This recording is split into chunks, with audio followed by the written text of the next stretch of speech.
Thank you. All right, so we are starting a new series. You see in the title, the Epistles of John and the Doctrine of Christ.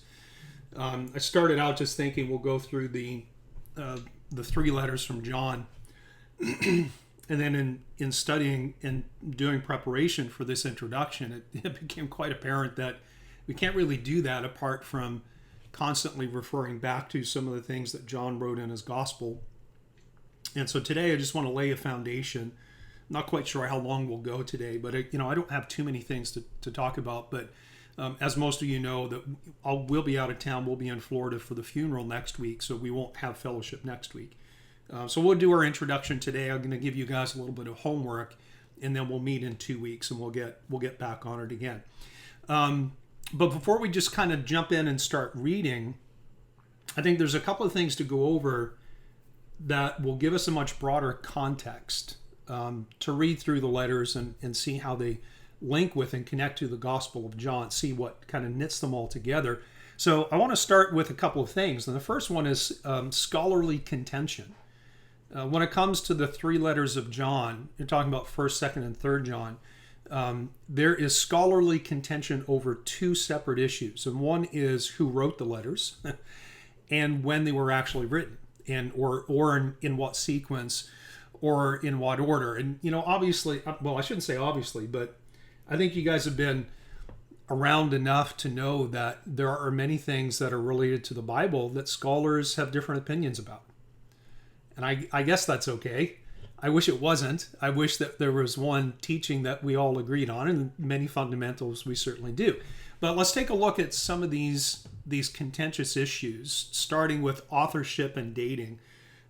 So in doing some research, there are basically three different positions on, or opinions, scholarly opinions on who wrote the Gospel of John. And one opinion is that John wrote the Gospel of John, but did not write, he wrote the Gospel of John and he wrote 1st John, but someone else wrote 2nd and 3rd John, right? That's one position. Another is that John wrote the gospel, but three other people wrote the three letters, 1st, 2nd, and 3rd John. And then there is the position that I hold, which is John wrote all of them. So he wrote the gospel and he wrote the letters, 1st, 2nd, and 3rd John. So this kind of one contention. And there are some relatively sophisticated arguments for each of those positions. But I think when we get to looking at an overview and looking at similarities of content, wording, and style, we're going to have a default assumption that I'll share with you, and that is that John wrote all of these books. Right? That's the assumption that we're going to be using as we go through this study. There are also contentious opinions on dating, not only when the books were written, but in what order. So some scholars believe that the gospel was written first, followed by each of the letters numbered sequentially in order. And that's the position we're going to hold. There is another opinion that the letters, the names 1st, 2nd, and 3rd John are just naming conventions that have nothing to do with the order that they were written in. And some people contend that the letters were written before the Gospels. Again, not unanimity, but I think that, with the variety of opinions that are out there, I think the most common, and particularly among churchgoers like us, is that John wrote them all. And he wrote the gospel first, and then he wrote the letters sequentially, 1st, 2nd, 3rd John, after he wrote the gospel, right?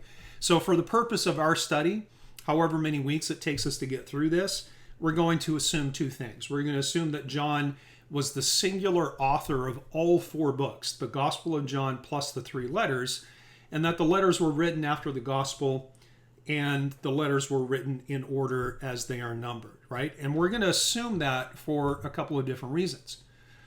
And the first reason is that there are major similarities of content, wording, and style between the Gospel of John and the first letter. There are also major similarities of content, wording, and style between the first letter and the second letter, and between the second letter and the third letter. And Vera, are you teaching mathematics now in your homeschooling?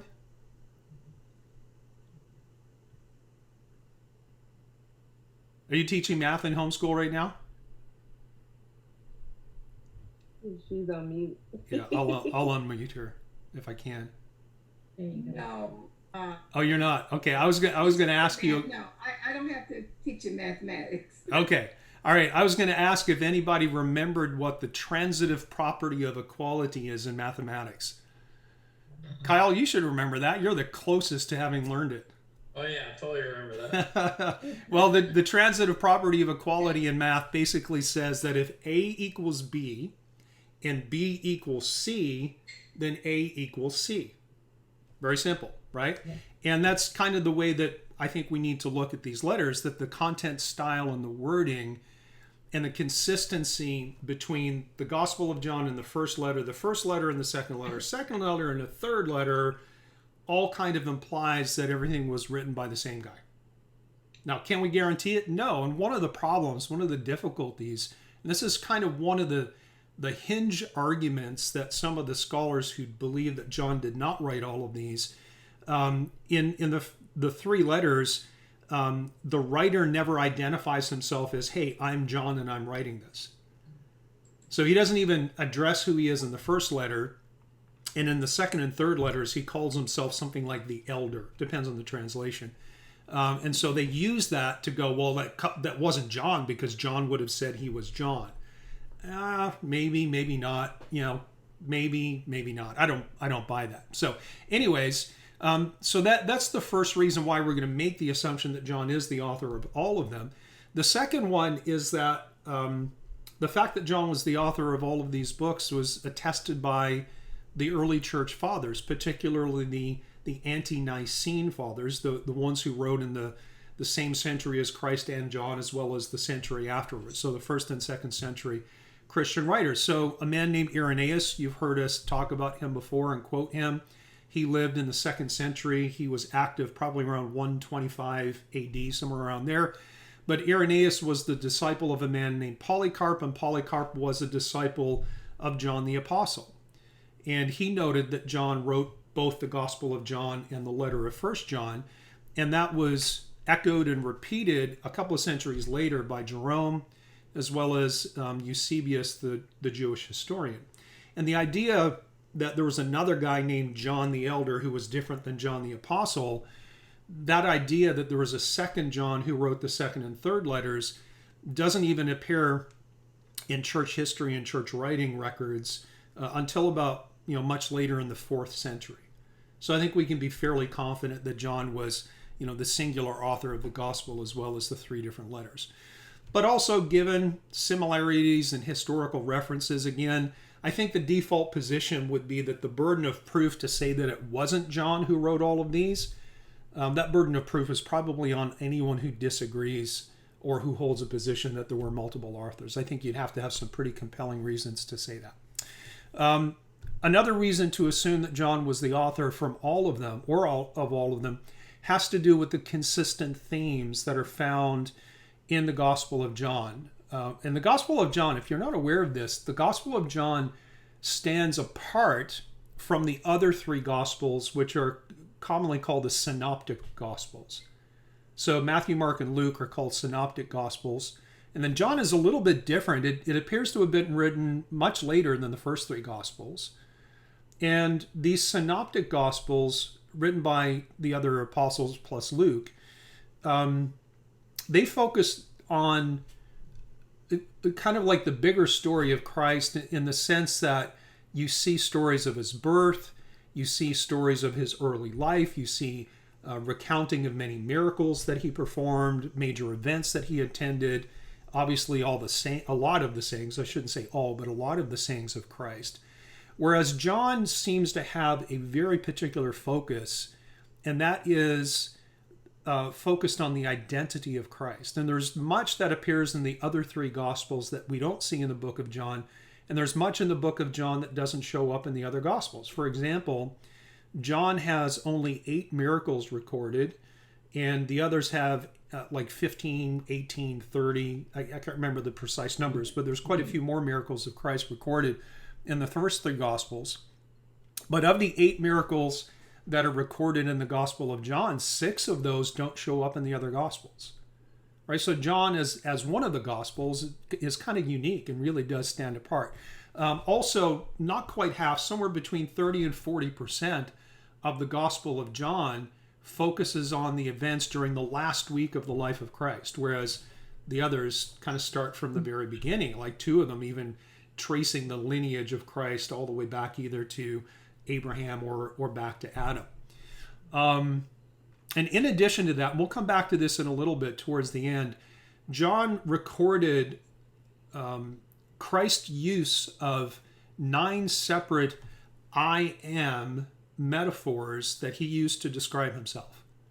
And you don't see those in the other Gospels. And again, we're going to come back to that because it's important to have that at least in front of us during the introduction, because we're going to end up spending some time on that as we go through. So again, it's my contention that all 3 epistles written by John, the Gospel of John, written by John, and I hope to show you as we go through this that all 3 epistles should be read, and the word epistle just means letter, if you don't know that. All 3 epistles or letters, I think, should be read and understood as a unit. You should really kind of read them together, which is honestly not that hard, because 1 John has 5 chapters and 2nd and 3rd John have 1 each, right? So they're not even a full page in a couple of cases. But I want you to view them as a single unit, but I also want you to view these letters as John providing more commentary on a couple of things that we see in the Gospel of John, specifically what we see in chapter 1 and in chapter 15. Now, what is in chapter 1 and 15? Well, chapter 1 gives us the metaphors of light and darkness. And it also talks about the eyewitness testimony of John the Baptist, also in John chapter 1. And then in John chapter 15, we have the metaphor of the true vine.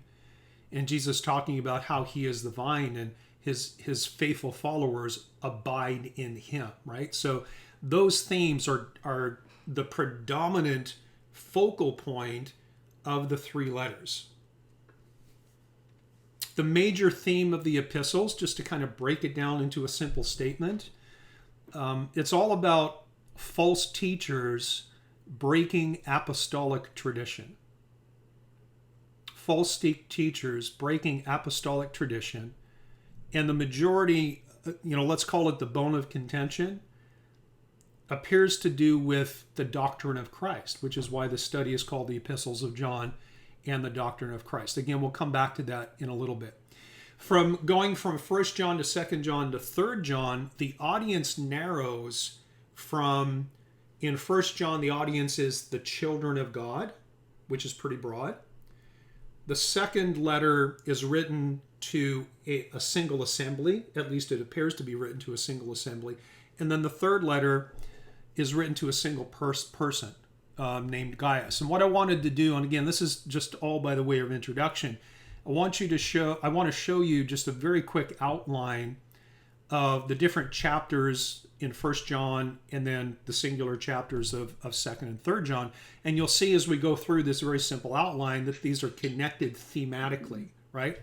So in the book of 1 John, chapter 1 talks about John being an eyewitness to Christ, who is described as the light of the world. And of course, we're going to end up going back to read John 1 and John 15, probably 14, 15, and 16. So we'll get there. That'll be part of your homework. Chapter 2, John talks about walking the talk and teaches us how to recognize the spirit of Antichrist. Chapter 3 is about how we can know that we're born of God and how we walk in the light. And chapters 4 and 5 are about testing the spirit of Antichrist. And I would tell you up until I was doing my prep for this lesson, if someone said, what does it mean to test the spirits? I would have told you one thing. But I believe now that chapters 4 and 5 actually include multiple tests that we can lump together under the general category of testing the spirit of Antichrist. It's not just one thing. I think there's more to it than that. So that's the overview of 1 John. And then 2 John, again, it's a single page because it's a single chapter. This is the one that is addressed to the elect mistress and her children. And this is about John expressing his joy that at least some of her congregation, or that assembly, let's say, had not succumbed to false teachers who had left the assembly. And he appeals to them to continue to walk in truth, and he says to reject those who falsely teach about the doctrine of Christ, which again I think is mostly about his identity. So you can see that there's a connection there with some of the things that we saw in the survey of 1 John. And then we have an overview of 3 John, addressed to a single man named Gaius. And it's actually very, very short, but he uses 2 different men, Demetrius and Diotrephes, as examples of good versus bad, or walking in the light, walking in darkness, respectively. So ultimately, when it comes to actually reading 2nd and 3rd John, I don't know that we're going to spend much time actually reading those. Again, 1 chapter, only a handful of verses. We'll probably end up going to those as we go through the book of 1 John, and we'll be doing that as we connect it back to the Gospel of John. So you can easily see again that the main theme of 1 John about false teachers and being aware of them and how to recognize them, how to know that you're not in false, like you're not walking in darkness, you're actually walking in the light. That theme is carried through from the general audience to the more the narrower audience as he progresses into the 2nd and 3rd letters. Now, I mentioned a little bit ago about the I am statements that John recorded in the Gospel of John. I want to go back. I'm going to show these to you. And if you have your phone there, probably the easiest thing to do is take a picture of the screen. And if not, I could just copy these. I'll screenshot this and I'll put it up on WhatsApp. And I'm just going to read them out. We're not going to dive into them here, but as we go through, it's going to be important for us to go back and read these statements to see what we can pull out, because I think what you'll realize fairly quickly is that the doctrine of Christ it's pretty important to get right. We'll see why coming up in a little bit, but Jesus says I'm not going to read the verses or the chapters, but this is all in the Gospel of John, right? He says, I am the bread of life, or I am living bread. I am the light of the world. At one time he said, before Abraham was, I am. He said, I am the door. I'm the good shepherd. I'm the resurrection and the life. I'm the way, the truth, and the life. I am the true vine. And in answer to a question, he said, I am he. Now that's a lot to chew on. But here's a question. Why do you think Jesus said all of these things, and why do you think John felt compelled to write them down?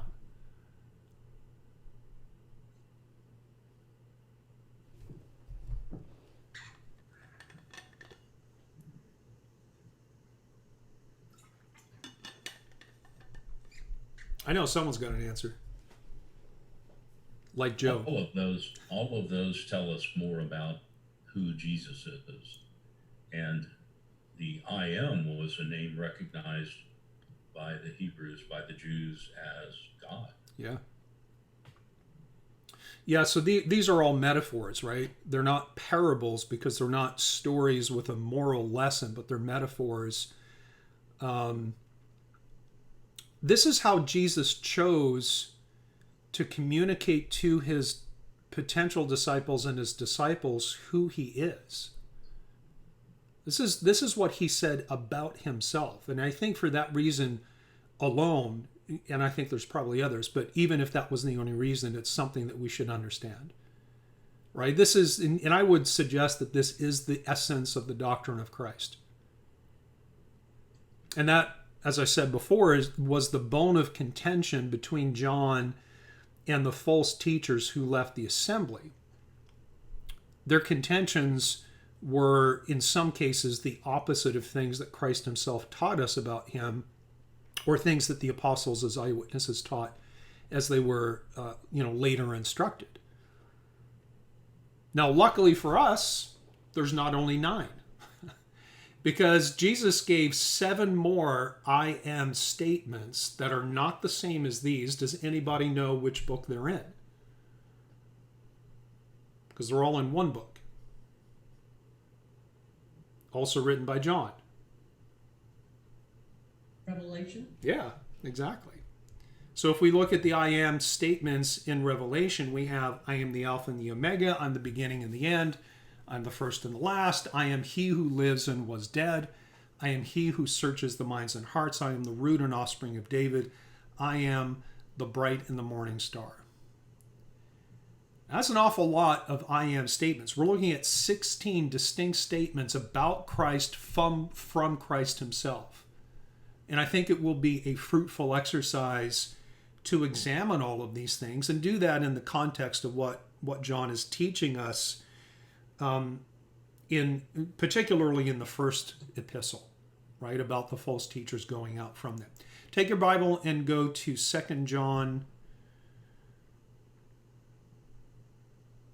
verse 9. Remember, there's only one chapter. So if I say 2 John 9, there's only a handful of verses.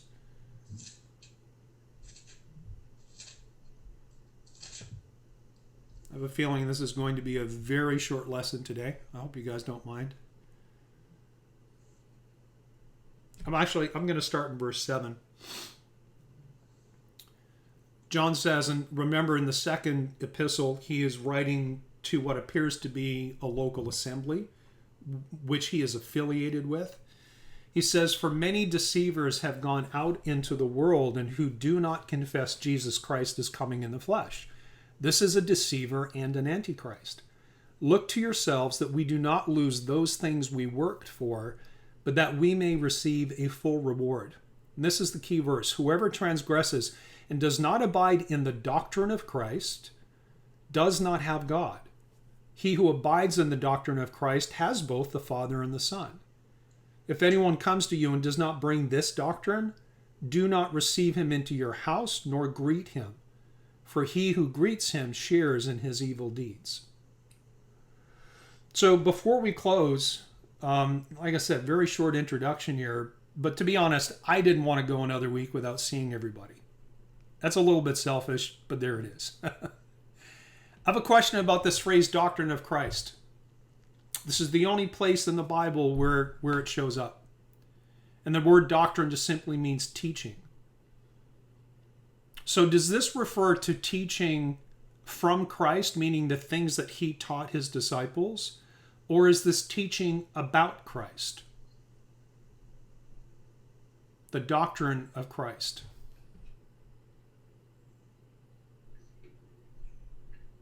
Walter. I'm just making a guess, but I am guessing that he's being specific about the doctrine of Christ, the teaching of Christ. It's about who he really is, who Christ really is. And why would you say that? Because you've got to have something that you're basing that on. Because Christ himself said who he was. That's kind of the essence of all those 16 statements, right? All the I am statements. Now, obviously, the book of Revelation had not yet been written. Those things had not yet been revealed. But from our perspective, we can lump that second group of 7 with the first group of 9. And we have 16 statements from Christ about himself that we can use to understand who he is. Because one of the statements that Christ made, I don't remember the full quote, but it had to do with believing who he was. In other words, that who does not believe that I am he, or as a person that was sent above, that's part of the doctrine of who he is his divinity, his deity, his incarnate self of coming to earth. It's not just that he was a human being that just was born here. Right. It's who he existed prior to coming here. And that is a critical issue between us and Unitarians, that we believe in his pre-existence, his preeminence of who he was before he came here. Exactly. Judy. I think verse 10 is really crucial as well in this, what we're talking about, because it says, if anyone comes to you and does not bring this doctrine, do not receive him into your house nor greet him. So to me, that almost could be either. It could be the teachings, the things that Christ tells you to do, as well as who he was, a man and God. So you're saying it's not either or, it's both. It's both. To me, yeah. By reading verse 10, it's a combination of those two things. They go together. Yes, and I don't think anybody here, if I ask the question in a different way, like, who thinks it's okay to ignore the teachings of Christ, say on morality and ethics and all that kind of stuff, right? None of us would say, yeah, it's okay to do that. So clearly, the doctrine of Christ, I think, includes both. Now, John may have something very specific in mind, because if you look back here in verse 7, he makes a statement about what the believers rejected, and that was the nature of Christ as having come in the flesh. So that's about who he is rather than what he taught. But again, we wouldn't just go, oh, well, it's about the teaching of who he is, and we can ignore what he taught. We can't. But I don't think we can ignore either one either. So it's not, I agree, it's not either or. It has to be both of those things. But much of what John is focused on here is about the identity of Christ, the nature of his coming, and all that kind of stuff. Now, we're not going to go back and rehash the Sermon on the Mount. We just finished the Armor of God series over the last year or so. We've done plenty of teaching on the things that Christ taught us. Like, if you want to be my disciple, abiding in me and loving me means obeying the things that I've taught you. Now we're adding to that, and we're saying, or asking the question, is it important to believe specific things about who he is? And the answer is yes. And Judy, that verse 10 and 11 highlights the importance of getting this right. Because what does it say if you don't get it right? For he who greets him shares in his evil deeds.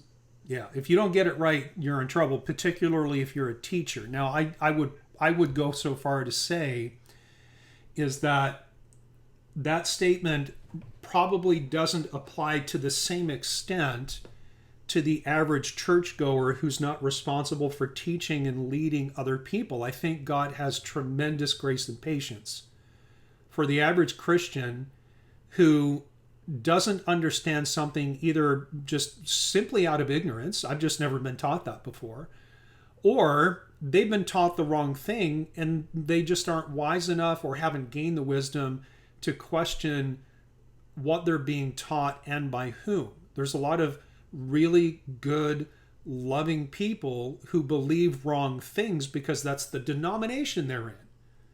Right? And I think we're all on the same page with that. So we don't want to paint that with a very broad brushstroke and say that if you don't get all the details right, no matter who you are, you're done, you're evil, and everyone's got to shun you.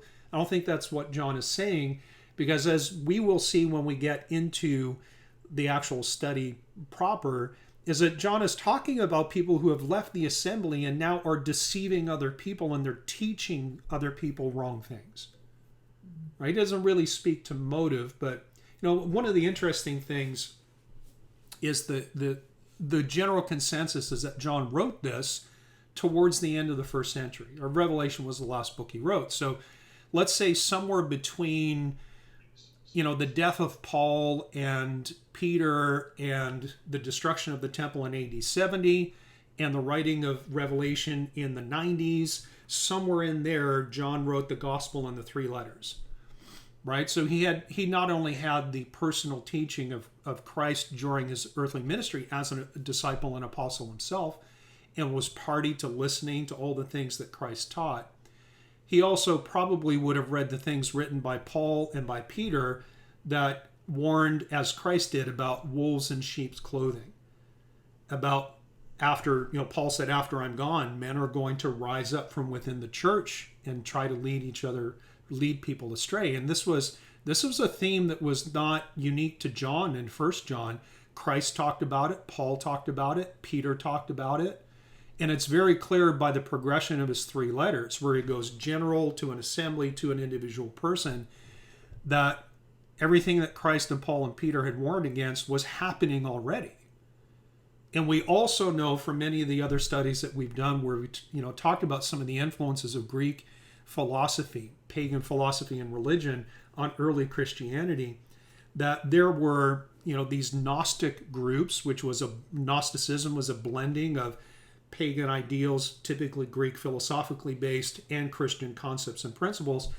And they were teaching things that were anti-Christ, like, hey, Christ didn't come in the flesh. He was a Christ spirit who showed up with the appearance of a physical body, right? And there was not a single Gnostic teaching on the nature and the identity of Christ. There were actually several, because there's different Gnostic groups. And what we're seeing here is an early attempt from John to basically shore up the defenses of the church against false teaching and the infiltration of syncretism and Greek philosophy that was already happening way before the early 4th century and Constantine and Roman Catholicism. So the whole point of getting the doctrine of Christ straight and understanding that there's two sides to that coin. One is the teachings that Christ gave us about what it means to be a disciple and to abide in him and to love him and to be obedient to him, humility, grace, forgiveness, patience, and all on and on and on. And the other side of that coin is understanding who he is, his nature. And for us in our ministry, what he gave up to become human, and what he did as a human, and who he is now, and what he will be like when he comes back. That is kind of like the general overview of what I think the doctrine of Christ is all about. Any other comments or questions on that stuff?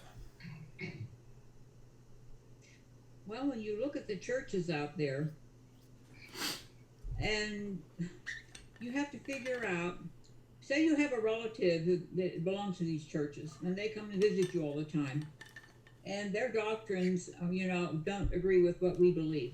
You can't say, well, I'm not going to have you over to my home anymore because my doctrines and your doctrines we do not agree. And that's true. How can we judge then all the people out there who are deceived, who are blind, who have a veil over them, and they're like lost sheep? And it's easy to say, well, look at those people, they're all pagan out there, why don't they do this, why don't they do that? And we can pass judgment on them. And there's millions of them out there, who believe all these false doctrines. And of course, God holds the pastors and the teachers responsible for what they teach. But even some of them are just, they don't know either. They went to a certain Bible college and right. Whatever. I could tell you about a church over here, the Nazarene Church. I went here for 3 years. That man over there, he will give you the shirt off his back. Yeah. Those people love him over there. And he's got his job, he has, everybody dies, he preaches them off to heaven and all that. And so when it gets to the point where you start judging people because of the doctrine they believe, and, God hasn't chosen to open their eyes yet, or, their circumstances are different, it's really hard to know where are you going to draw the line. Yeah, one of the things that I would say to that is among the group of people who are teaching and leading other people, there are a lot, probably including myself, that are unwittingly teaching things that are incorrect.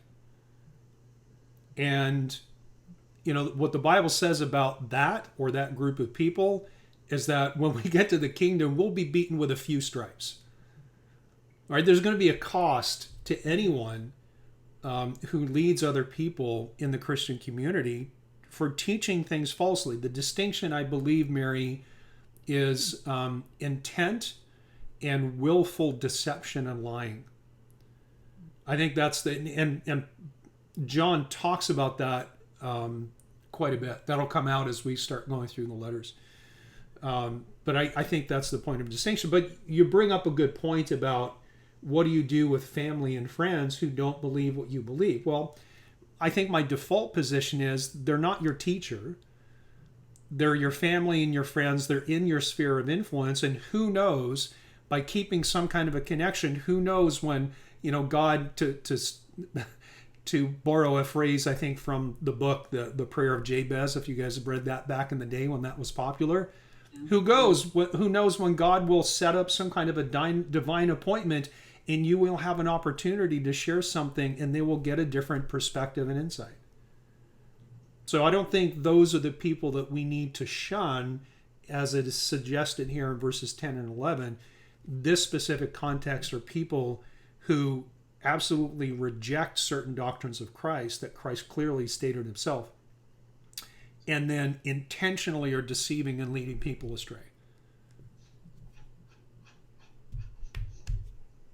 Well, there's the other scripture that says, what fellowship do you have with unbelievers? You spend more time with unbelievers and people like that rather than those who all believe. How many of us are in the Four Winds Fellowship in America? I mean, if we all stuck to ourselves and never had any contact with anyone else. Yeah. I used to belong in the church that did that. We were the one true church, buddy. And boy, you didn't mess around. You didn't fellowship with anybody on the outside. We lived in our own little world. And that's wrong. Yeah, and I've said this so many times. I'm so grateful that I'm not the one who defines where that line is, because I'll mess it up every single time. Every single time. So here's if there's any more questions or comments before I just make some closing comments. I have a question, but go ahead and make your comments. No, because it'll be once I make this comment, then Walter's going to pray and we're going to be done. Okay. I've been listening to the BBI lessons. I go over them over and over and over again. I sit here and sew, and I listen to all these all day long, and I pick out different points and doctrines and everything. And I have yet to find something that says, when is God the Father actually going to come down to the earth? Is he coming when Christ comes, or is he coming at the end of the millennium? I've been looking and looking to see if I can find anything. Is there anything written on that? Or yeah, he'll be present during the millennium. It doesn't say that anywhere. I don't see that. I'll have to find it and I'll show it to you. I'll post it on our chat group. I think it's in Corinthians. Yeah. I thought he didn't come down to everything was holy, everything was cleaned up, the mess was done, and then Christ will, it's like 1 Corinthians 15, Christ will then deliver the kingdom up to the Father. Here you are, Dad. Yeah, he certainly delivers the kingdom to the Father at the end of the millennium, after he has finally conquered death and Satan is destroyed and all that kind of stuff. But the Father and the Son are present during the millennium.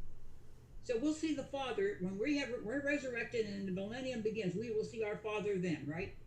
I don't know if we'll see him at that moment, but probably not long after. Kyle, if you find it, post it on the chat group. It's 1 Corinthians 15. That's the only place I could find anywhere he delivers the kingdom up to God the Father. 19 to 24.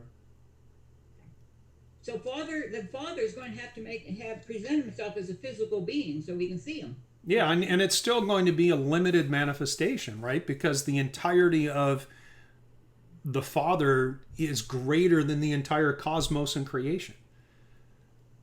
So he's only showing up in some kind of a limited way. It's kind of the same way that the pre-incarnate Christ showed up in the Old Testament in the physical body, right? He showed up as a man and ate food with Abraham before the angels went off into Sodom and Gomorrah. So that clearly wasn't the entirety of the entity that we know as the Son of God in the pre-incarnate Christ. He's bigger than the creation.